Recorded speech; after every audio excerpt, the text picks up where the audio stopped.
السلام علیکم۔ آج کی نشست میں دفاعی صنعت میں پرائیویٹ سیکٹر کو شامل کرنے کی تجویز دے رہا ہوں، جس کا ملک میں اور عوام میں خوشحالی لانے اور ملک کا دفاع مضبوط کرنے کے لیے بہت بڑا تعلق ہے، اس کا بہت بڑا رول ہے۔ اس کا کسی بھی ملک کا دفاع یا دفاعی خرچ جو ہے وہ بجٹ کا بہت بڑا حصہ ہوتا ہے، اور ہم جیسے غریب ممالک جن کو پڑوس کے ممالک کی طرف سے سیکیورٹی تھریٹس بھی ہوں تو اپنا بجٹ اور فارن ایکسچینج کا بڑا حصہ انہی خرچوں پر لگاتے ہیں، باہر سے امپورٹ کرتے ہیں۔ ہمارے ملک کا دفاعی بجٹ کتنا ہے اور اس کے لیے اخراجات اور فارن ایکسچینج کس طرح حاصل کیا جاتا ہے، مجھے اس کا صحیح علم نہیں ہے، لیکن میں آپ کو کامیاب ممالک کی چند پالیسیز بتلا سکتا ہوں جن کی وجہ سے یہ ممالک اپنے ملک کا نہ صرف مؤثر دفاع کرنے میں کامیاب ہیں، انتہائی طاقتور ہیں، بلکہ ان کی ان پالیسیز کی وجہ سے ملک کی معیشت کا یہ جو دفاعی انڈسٹری ہے، ڈیفنس انڈسٹری ہے، وہ ملک کی معیشت کا بڑا حصہ ہے۔ یہ سب کامیاب ملک ہیں۔ تو ان ممالک کی دفاعی پالیسیز کیا ہیں؟ ان کی دفاعی پالیسی در حقیقت ملک کی اکنامک پالیسی بھی ہے، ویری امپورٹنٹ، کہ جو ڈیفنس پالیسی ہے یا ڈیفنس پروڈکشن پالیسی ہے وہ ملک کی اکنامک پالیسی ہے، وہ ملک کی خوشحالی کے لیے پالیسی ہے، ملک میں خوشحالی لانے کی پالیسی ہے، ملک میں جابس کریٹ کرنے کی پالیسی ہوتی ہے۔ یعنی ڈیفنس کی جو پالیسی ہے، ڈیفنس پروڈکشن کی جو پالیسی ہے، جابس کریٹ کرنے کی پالیسی ہے۔ وہ مثلا ان کی پالیسی ہوتی ہے کہ جی زیادہ سے زیادہ دفاعی سامان ملک میں پیدا کیا جائے، اور کس طرح پیدا کیا جائے؟ پرائیویٹ سیکٹر کے ذریعے، یعنی حکومت خود نہ بنائے، پرائیویٹ سیکٹر سے بنوائے یہ سب کو۔ تو پرائیویٹ سیکٹر کو مکمل ان کی حوصلہ افزائی کی جائے کہ وہ دفاعی سامان میں ایکسل کریں، ان کو بنائیں۔ اس سے ظاہر ہے ملک میں اوور آل صنعتی ترقی بھی ہوتی ہے، اس لیے کہ جو انڈسٹریز ہیں، جو ڈیفنس پروڈکشن کے لیے جو انڈسٹریز لگتی ہیں، اس سے ملک کی صنعتی ترقی بڑھتی ہے۔ تو اگر ہم بھی اپنی ڈیفنس پروڈکشن میں انہی پالیسیز پر عمل کریں، یعنی ہم پرائیویٹ سیکٹر سے کام کروائیں، بجائے جو ڈیفنس مینوفیکچرنگ ہے وہ کام اگر پرائیویٹ سیکٹر کو دیے جائیں تو اس کے کیا فوائد ہیں؟ پہلے بات تو مارکیٹس کی میں کر دوں، اس کے بعد دیکھتے ہیں۔ دفاعی سامان کی ہر جگہ ضرورت ہے۔ دنیا کے غریب ممالک جو امریکہ اور یورپ کا مہنگا سامان نہیں خرید سکتے، یہ ہماری پروڈکٹس کے خریدار ہو سکتے ہیں۔ افریقہ ہے، جنوبی امریکہ ہے، یہ جتنے بھی ڈکٹیٹرشپس وغیرہ ہیں، ان سب کو ہتھیار چاہیے اور سستا ہتھیار چاہیے، امریکہ کی وہ افورڈ نہیں کر سکتے۔ اچھا، اسی طرح آپ دیکھیں اسرائیل کو، کوریا کو، ترکی کو، سنگاپور کو، سب مشرقی یورپ کے ممالک ہیں جیسے بیلاروس ہے، پولینڈ ہے، یوکرین ہے، یہ سب دفاعی سامان سے اپنی اکانومی کو بہتر کر رہے ہیں، جبکہ اتنا سا چھوٹا سا ذرہ برابر اسرائیل جو ہے اب امریکہ اور انڈیا کو دفاعی سامان بیچ کر نہ صرف دولت کما رہا ہے بلکہ امریکہ کو آنکھیں بھی دکھا رہا ہے۔ وہ یہ ہے اہمیت دفاعی سامان کی مینوفیکچرنگ کی، یعنی مینوفیکچرنگ میں ایکسل کرنے کی۔ دوسرا فارن ایکسچینج، اس میں آپ دیکھیں کمی ہے، ہمارے یہاں ویسے ہی we are starved of foreign exchange. اب وہ ہم کو اگر خرچ کرنا پڑے امپورٹ کرنے پر دفاعی سامان، اور تو ملک کو کوئی فائدہ نہیں ہے نا اس کا۔ یعنی بیسیکلی آپ دیکھیں جو ڈیفنس پروڈکشن ہے وہ ایک ملک کے لیے بوجھ ہے، یا ڈیفنس جو ہے وہ ایک ملک کے لیے بنیادی طور پر بوجھ ہے۔ وہ اس کی وجہ یہ ہے کہ جہاں دوسرا جتنے بھی کام ہیں، یعنی آپ سڑکیں بنا رہے ہیں، آپ دوسرے کام کر رہے ہیں، اگر انڈسٹریز میں جا رہے ہیں، آپ مینوفیکچرنگ میں جا رہے ہیں، آپ تو وہ سب کام آ رہے ہیں نا۔ ایک تو جابس پیدا ہو رہی ہیں اس سے، اور دوسرے عوام کو فیسلٹی مل رہی ہے۔ لیکن یہ جو ڈیفنس کا جو کام ہے، ڈیفنس پروڈکشن کا جو کام ہے، یہ تو اسے ٹوٹل ایکسپینس، اس سے ملک کو کوئی فائدہ نہیں ہو رہا ہے، لیکن یہ ضروری ہے، اس کے بغیر زندہ نہیں رہ سکتا کوئی بھی ملک۔ تو دوسرے ملکوں نے یہ کیا کہ ڈیفنس پروڈکشن کو اپنی اکانومی کا حصہ بنا لیا، کہ ڈیفنس پروڈکشن بھی ہوتا رہے دفاع بھی مضبوط ہوتا رہے اور یہ ملک پر یا ملک کی اکانومی پر اس کا بوجھ بھی نہ ہو. اور اگر ڈیفنس پروڈکشن لوکلی ہو، یہیں پر ہو، پرائیویٹ سیکٹر میں ہو، تو بے حساب اعلیٰ ملازمتیں نکلیں گی پڑھے لکھے نوجوانوں کے لیے ہمارے یہاں. اس سے ملک کی ٹیکنیکل اسکلز میں اضافہ ہوگا عام لوگوں میں. اس سے ریسرچ ہو سکتی ہے، ریسرچ میں اضافہ ہوگا، اس سے صنعتی قابلیت بڑھے گی. اس سے تو بنیادی طور پر عوام کی صلاحیتوں میں اضافہ ہوگا. خود انحصاری یعنی سیلف سفیشنسی ڈیفنس پروڈکشن میں، تاکہ وقت ضرورت دوسرے ممالک سپلائی ہماری نہ روک سکے. جو ہمارے ساتھ ہمیشہ یہی ہوتا رہا ہے. اور ہم اتنے بھولے والے ہیں کہ ہم امریکہ سے فرمائشیں کرتے ہیں کہ وہ ہمیں جدید اسلحہ امداد میں دیں تاکہ ہم ان کو امریکہ سے ہی بچاؤ کے لیے استعمال کریں، بلکہ امریکہ پہ حملہ بھی کریں.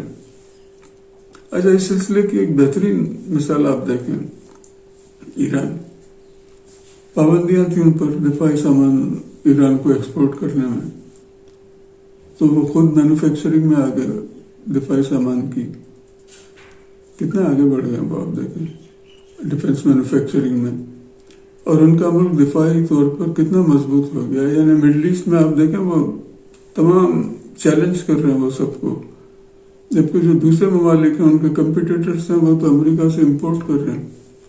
یہ امپورٹ نہیں کر رہے ہیں کسی سے، مگر آپ دیکھیں کتنا طاقتور ہیں وہ.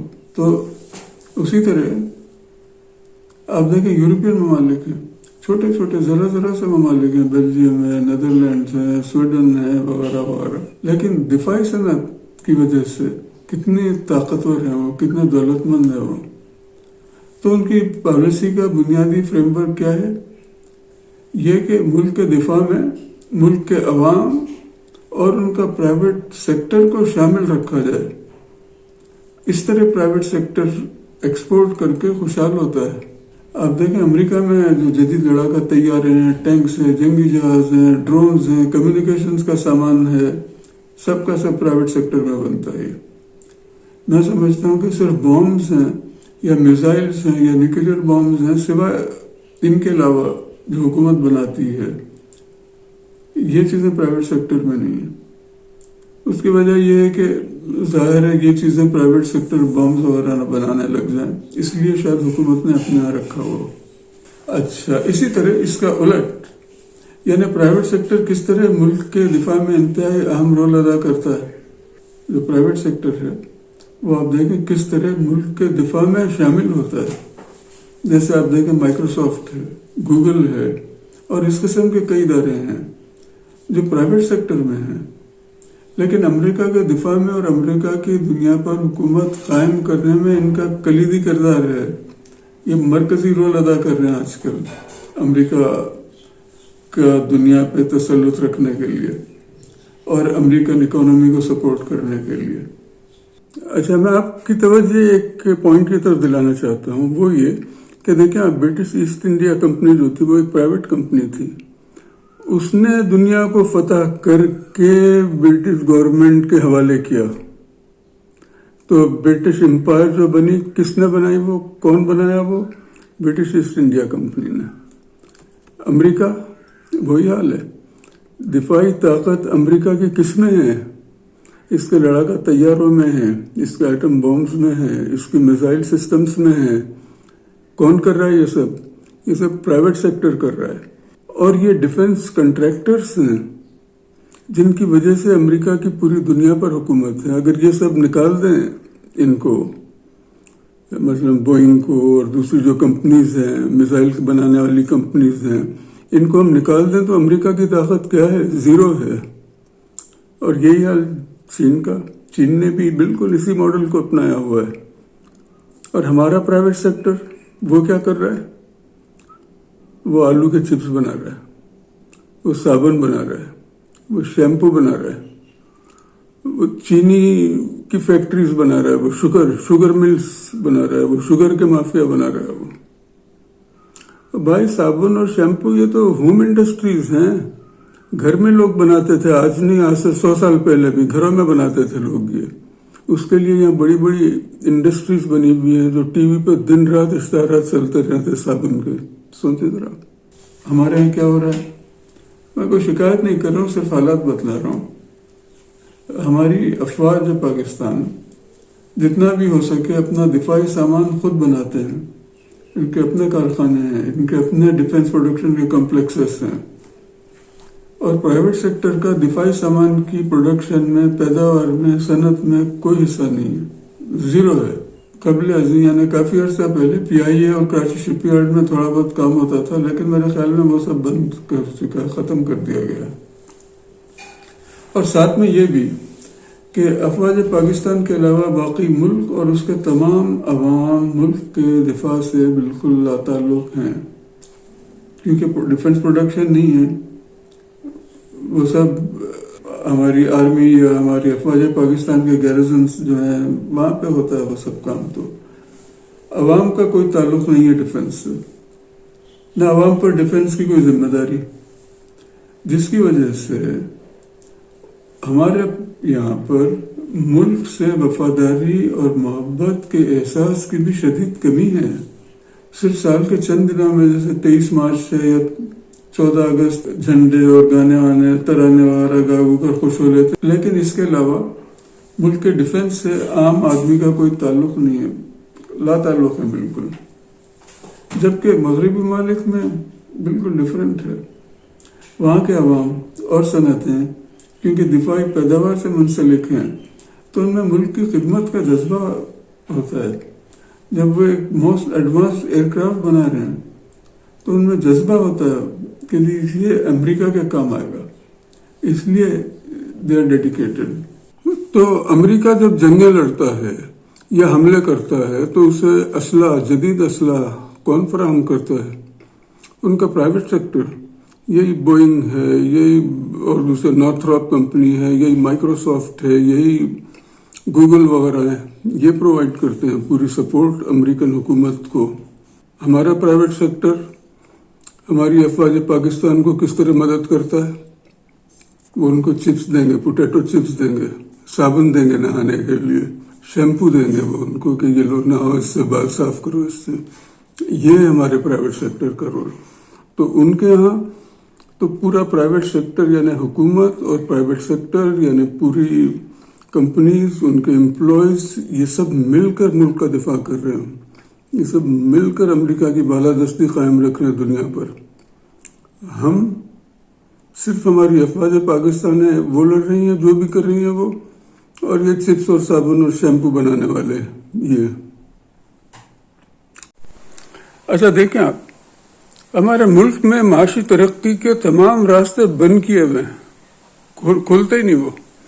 اچھا نہ اس ضروری پوائنٹ کو ہمارے جو ملک کے اپنے معاشی دانشور ہیں وہ پوائنٹ آؤٹ کرتے ہیں، نہ وہ جو سب باہر کی ٹاپ کی اسٹینفورڈ اور ہارورڈ وغیرہ کی ڈگریز لیے ہوئے ہیں، ورلڈ بینک میں کام کر رہے ہیں، آ کے ہمارے یہاں ٹاپ پوزیشن پہ لگتے ہیں، امریکن سسٹم کا پورا پتہ ہے ان کو، ڈیفنس سروسز کا، ڈیفنس انڈسٹری کا، ملک کی معیشت میں رول کا پورا پتہ ہے ان کو، لیکن ہم کو ہوا نہیں لگنے دیتا.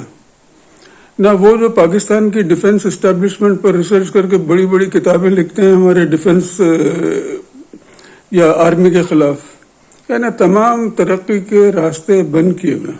تو ہمارے یہاں پرائیویٹ سیکٹر کی دفاعی صنعت سے لا تعلقی کی کیا وجوہات ہیں؟ ایک تو وجہ سمپل آبویس سب کو ہی پتہ ہے کہ ہمارے یہاں صنعتوں کا تو خاتمہ ہو چکا ہے. اب ٹیکسٹائل والے یا اسپورٹس گڈ بنانے والے یا یہ کینو بیچنے والی انڈسٹریز ہیں، کینو کی ایکسپورٹ والے، ان سے تو دفاعی سامان نہیں بنوایا جا سکتا. یا میں اس میں اولیوز کو بھی شامل کر لوں گا. اولیوز ہیں، شتر مرغ ہیں، جو انڈسٹریز کے ہمارا ایمفیسس ہے، وہاں تو وہ پروڈکشن نہیں کر سکتے ڈیفنس کی. اور نہ ہی لیور برادرز جو صابن اور شیمپو وغیرہ بناتے ہیں، ان سے ڈیفنس کا سامان بنوایا جاتا ہے. دوسرا تعلیم کا حال آپ سب کے سامنے ہے، ریسرچ آپ سب کے سامنے ہے. اگر تعلیم ہی نہیں ہے تو ریسرچ کہاں سے ہوگی؟ سب کے سامنے. تو افواج پاکستان ایک طرف تو فیکٹریز وغیرہ بنائی انہوں نے مینوفیکچرنگ کے لیے، ساتھ میں ان کو اپنے اسکول بنانے پڑے، اپنے کالج بنانے پڑے، اپنے یہاں ریسرچ کرنا پڑا، تاکہ وہ اپنے اسٹینڈرڈ کے مطابق نوجوانوں کو تعلیم دیں اور ریسرچ بھی کروائیں. کیونکہ اگر وہ مارکیٹ سے لیتے ہیں بندے یعنی طلباء کو، تو وہ تو جعلی ڈگری والے ہو سکتے ہیں، تو وہ کس طرح کام آئیں گے ان کے. تو اس لیے وہ شروع سے ہی کم عمری سے لیتے ہیں بچوں کو، ان کو ٹریننگ دیتے ہیں، ان کو ایجوکیشن دیتے ہیں. اور بھی ہو سکتی ہیں وجوہات. تو کیونکہ ملک کی معیشت میں دفاعی صنعت کا بہت بڑا رول ہوتا ہے، جو پرائیویٹ سیکٹر کے بغیر ناممکن ہے، تو معیشت سدھارنے کے لیے، پاکستان میں خوشحالی لانے کے لیے، ملک کا دفاع مضبوط کرنے کے لیے اور ان کے پلانز بنانے کے لیے میری اسٹرانگ ریکمنڈیشن یہ ہے کہ پرائیویٹ سیکٹر کو بڑے پیمانے پر ڈیفنس پروڈکشن میں شامل کیا جائے. اس کے بغیر خوشحالی آنا نہیں آ سکتی. اچھا، ساتھ میں یہ بھی بتلا دوں آپ کو یہیں پہ کہ میں سمجھتا ہوں کہ موجودہ حالات میں یہ پالیسی شاید صحیح نہ ہو. اس کی وجہ یہ ہے کہ ڈیفنس ہمارا جو کہ اس وقت مضبوط ہاتھوں میں ہے، وہاں سے نکل کر اگر وہ سویلین کنٹرول میں آ جائے ڈیفنس مینوفیکچرنگ، تو پتہ نہیں کیا ہوگا اس ملک کا. تو ہو سکتا ہے دیر از another deadlock. This is another deadlock. جو بھی کام آپ یہاں سوچیں کہ اس کو صحیح کرنا ہے تو کوئی نہ کوئی ڈیڈ لاک آ جاتا ہے. والسلام.